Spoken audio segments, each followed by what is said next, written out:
नमस्कार, स्वागत आहे तुमचं माझ्या YouTube चॅनल रुक्मिणीज आर्ट मध्ये। चला तर पाहूया त्या वस्तू कोणत्या आहेत। मकर संक्रांती जवळ आली आहे, त्यामुळे हळदी कुंकू समारंभही साजरे केले जातात। हळदी कुंकू समारंभासाठी वाण म्हणून काय द्यावे, प्रत्येक जणीला प्रश्न पडत असतो। अशा वेळेस सुचत नाही, तर त्यासाठी तुम्हाला व्हिडिओमध्ये काही खास अशा वस्तू, हे जे हळदी कुंकू आहे तर हे अशा पद्धतीने ठेवून तुम्ही हे भरूनही देऊ शकता, तसेच हे अशा प्रकारेही तुम्ही देऊ शकता। हे दिसायला खूप सुबक आणि सुंदर असे दिसत आहे आणि घरच्या घरी तुम्ही हे बनवू शकता। स्ट्रॉबेरी किचन हे लोकरीचे बनवलेले आहे, महिलांना देण्यासाठी उपयुक्त असे आहे। दिसायलाही सुबक आणि सुंदर असे आहे। 35 रुपयाला एक पडते। प्लास्टिक असे किचन आहे।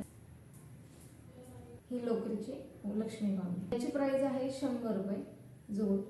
जर तुम्ही जास्त क्वांटिटी मध्ये घेतले तर तुम्हाला ही कमी ह्याच्यातही मिळून जाते। खूप सुंदर असे आहे हे।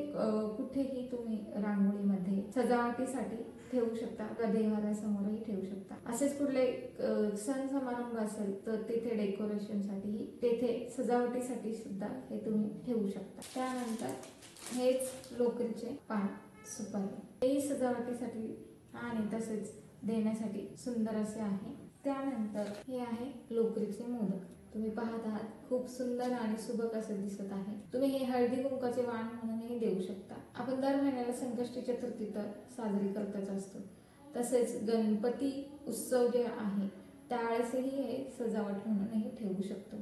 दिसायला सुंदर असा हा मोदक दिसत आहे। हे 350 रुपये डझन तुम्हाला मिळून जाते। तसेच 5 ह्याचा संचही तुम्ही घेऊ शकता। त्यानंतर हे आहे टी कॅन्डल लाईट होल्डर। याचा व्हिडिओ मी माझ्या YouTube चॅनलवर टाकलेला आहे, तर तो तुम्ही नक्की बघा, याचा वापर कसा केला जातो तो।